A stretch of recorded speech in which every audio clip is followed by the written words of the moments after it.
நள்ளிரவில் நிலக்கோட்டை தொகுதி தமிழக வெற்றிக் கழகம் எம்எல்ஏ ஆர் ஐயனார் திடீர் ஆய்வு.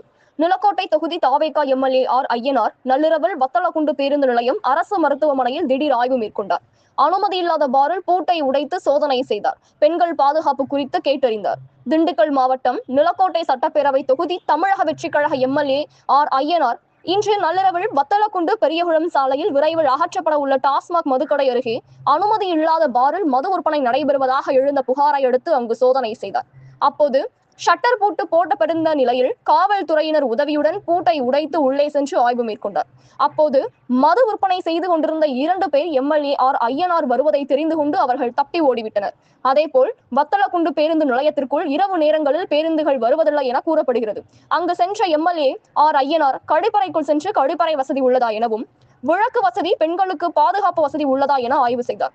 பேருந்து நிலையத்தில் பெண்களிடம் பாதுகாப்பு குறித்து கேட்டறிந்தார். பின்னர் வத்தலக்குண்டு அரசு மருத்துவமனையில் மருத்துவர்கள் பற்றாக்குறை உள்ளதாக எழுந்த புகாரை அடுத்து அங்கு சென்ற எம்எல்ஏ ஆர் ஐயனார் அங்கு ஆம்புலன்ஸ் வசதி உள்ளதா, மகப்பேறு மருத்துவர்கள் உள்ளார்களா, தேவையான சிகிச்சை வசதிகள் உள்ளதா, எத்தனை மருத்துவர்கள் செவிலியர்கள் உள்ளனர், அவர்கள் முறையாக பணிக்கு வருகிறார்களா என ஆய்வு செய்தார். வத்தலக்குண்டு பகுதியில் நள்ளிரவில் நிலக்கோட்டை தொகுதி தமிழக வெற்றிக் கழக எம்எல்ஏ ஆர் ஐயனார் பல்வேறு இடங்களில் திடீர் ஆய்வு மேற்கொண்ட சம்பவம் பரபரப்பை ஏற்படுத்தியுள்ளது. அண்மை செய்திகளை உடனுக்குடன் தெரிந்து கொள்ள நமது கனவு தமிழகம் செய்தி சேனலை பாருங்கள். நன்றி.